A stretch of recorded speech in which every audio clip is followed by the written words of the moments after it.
Some of your basic gestures on your iPad. If you start on the right side of your screen and slide it to your left, you're going to be able to advance to the next page. On the other direction, if you start with the left and slide to the right, you're going to see this search option, which you can look for certain apps, email, whatever settings you may have on that. The other thing that you can do with one finger is simply by selecting an app, it will open up the app that you're looking for. You can press and hold on an app and then you'll begin to see them shake.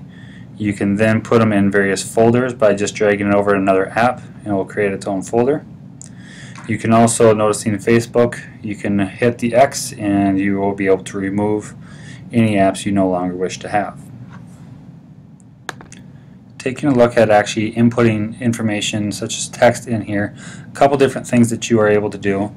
If you double press the space bar, it gives you a period after a sentence. You can actually put two fingers on there and it does the exact same thing.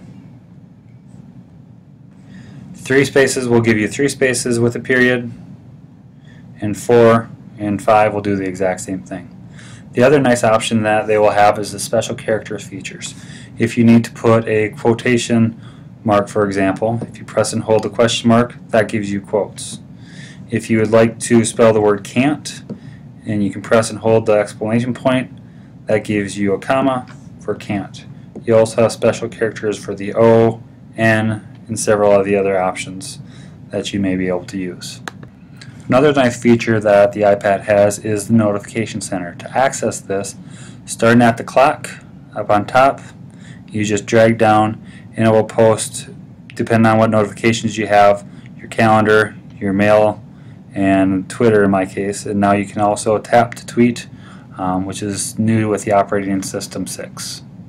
A couple other neat features that the iPad has: if you hold and select a word, you can ask to define it, or if you have the option selected, you can actually speak those words.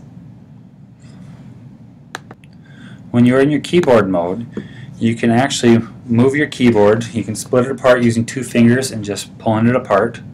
You can also undock them by simply selecting undock, and then you can see both the top and bottom of it. Using 4 fingers now, you can advance to different multitasking options for your iPad by grabbing your 4 fingers and sliding it to the left to the right. It opens up previous apps that you used. To get back, you can just do the opposite. Another option to be able to get to multitasking is using those 4 fingers and pulling the screen up. This is your multitasking bar. You can look at all the different apps that are currently open on your iPad. You don't typically want to have a lot of these open, so if you want to close them, you simply press and hold until you see the minus signs, and then you can close the various apps that you are not actually using.